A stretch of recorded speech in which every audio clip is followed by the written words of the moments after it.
everyone, welcome to Stan the Wine Man TV. I am your host, Stan Rattan, and this is the Blue Collar Wine Show, where I help you spend your wine dollars wisely by reviewing wines. Still on Washington Wine Month, last episode of the month on Washington wines. Should go up right at the end of the month. I shoot a couple of episodes on Saturdays, just to keep ahead of the game. I just shot an episode, you saw it, of 2 red blends, and neither one mentioned the varietals on them. I had to look up one, at least they had it on their website. We do have another red blend here that does not give us the blend. Anyway, I'm going to get off that soapbox. You guys are probably tired of hearing it. I do seriously want to hear some comments about that. Do you want to see the varietals on the bottle? So we're going to look at this winery, Cascade Ridge. I've never seen this before, but evidently at some point, Precept Wines, which is a fairly big, what would you call it? They own a lot of wineries, kind of like Canandaigua or, what's the other one? Constellation Brands. These are big companies that buy wineries. Precept does that. They also make private label wines for different places. And evidently this was a private label wine for Metropolitan Market out of Seattle. A lot of you have been to those markets. I got a hold of these, so I'm assuming that perhaps I can sell them. I can get my hands on them now, which I hope is true. Hope they just didn't give me these samples just to tease me. Hope not. They both run at $16 retail.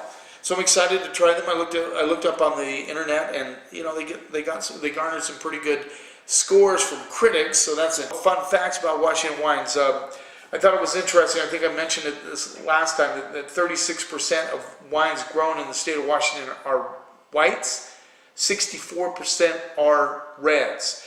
Top red wines are Cab, Merlot, Syrah. Those would be the obvious top 3. Cab Franc, Malbec, Sangiovese, Petit Verdot, and, surprise me, Pinot Noir. You don't see a lot of Washington State Pinot Noir, although on the other side of the gorge, down closer to Oregon, more and more wineries are producing Pinot Noir. Top whites, Riesling, Chardonnay, Pinot Gris, seems to be obvious, Gewürztraminer, Sauvignon Blanc, Viognier, Semillon, and Chenin Blanc are the top white varietals grown in the state of Washington. And before, many Washington State wines get high scores, even against some of the California brands that get big scores, but are 3 times as much money. So we're kind of lucky here in that we get some really premium wines for a lot less money. I mean, even Quilceda Creek, it's $100 plus a bottle. If that were a Napa Valley wine, it'd be $400 or $500. So you get the idea of where we're at. Hopefully, we don't go there. It's kind of nice to be in a state where we can get those wines for a lot less money. So let's get started right away. This is a Cascade Ridge 2014 red blend, Columbia Valley, 13.6 ABV alcohol. That's the alcohol percentage. Originally made for Metropolitan Market, might still be made for them. I think I can get my hands on some, I hope. But let's see what they're all about. So again, I do not know what's in this wine. It does not give the blend at all, and I tried to get online and find out. I went to Precept site. Of course, they don't mention this wine because it's a private label wine. But it's so irritating to me. Let's see what we get on the nose. This is very green. Immediately I got tree branches and tomato stem.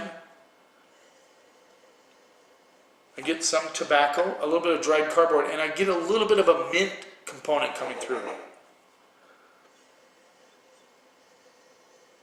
Now guys, I don't rehearse this. I don't smell these before the show and come up with all these things. This is this right here. This is what I'm getting right now. This is just for you. You and I. You're tasting this with me. Okay? Get a little bit of blackberry and plum component coming through on it. Let's see what we get on the palate.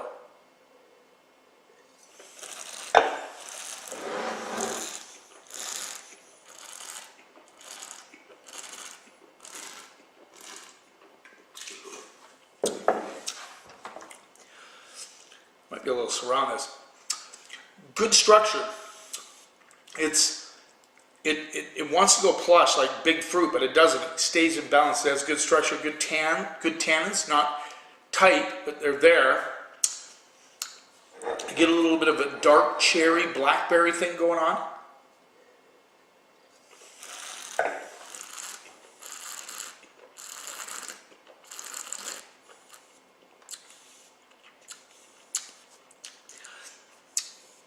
It wants to go brown sugar, but it doesn't. Kind of like, have you ever, remember the sugar daddies? The little popsicles you lick? It kind of has that, like that, a little more brown sugar-ish than that, but still it's there. But it holds check, and then I get a nice little white pepper, black pepper hit on the backside. It wants to go sweet, but it holds back just a little bit. You can kind of see it there. It's on the underbelly. You're saying, okay, it wants to go sweet, but not quite. But I like the structure. I like the tannins kind of keep everything in balance.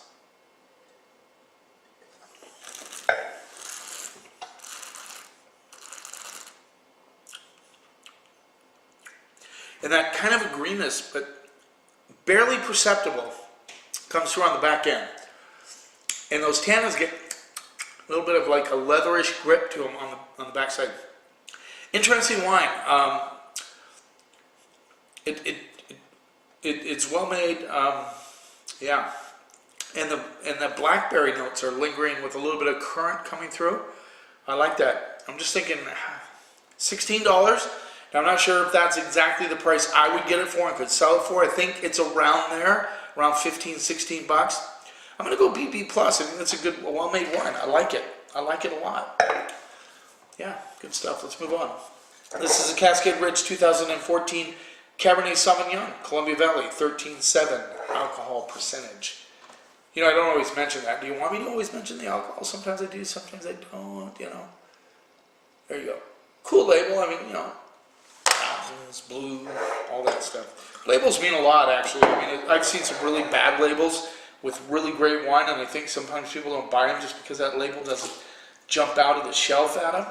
And I've seen some really cool labels with crappy wine in them, so you always have to be careful with that. I know there's a lot of label shoppers out there, and there are a lot of them, trust me. They can get in trouble if they just go by the label. Fortunately, I try my best in my wine department. I try my hardest to taste the wines, and if there's a cool, really cool label with a crappy wine, it is not going to make it into my department. Just will not. I won't go there. Will not go there. Let's see what we get on those. Cabernet Sauvignon. A little bit challenged. I get that dried cardboard. I think a couple episodes, remember I talked about that. You go down the basement, all you get is that dried cardboard from the storage, the moving boxes that you store down there just in case you have to move again. There's a little bit of a kind of a currant, sort of a dark cherry thing coming through. But once again, you know, very, very muted, and not very much on the nose. It always scares me. Always scares me. Let's see what we get on the palate.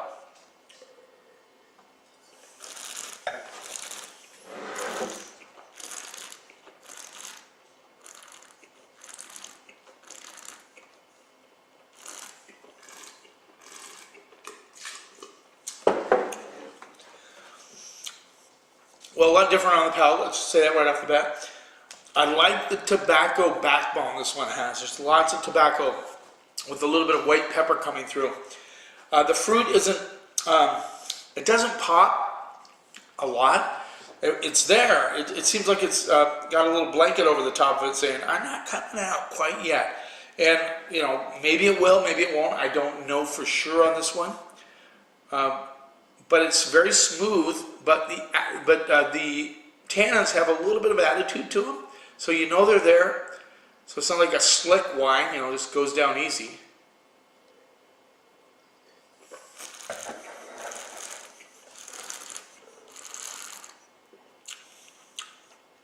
Yeah, right on the back. Got that little like sandpaper in your gums sort of thing. Serious grip, good food wine. I'm a little disappointed in the mid palate on this one. There's not much happening on the mid palate. You get up front you get kind of a blackberry currant sort of thing going on. It doesn't really expand. It's kind of boring a little bit. But then on the finish, you really notice that tobacco that's underneath, and it really hangs on, and that grippiness on the backside is kind of cool.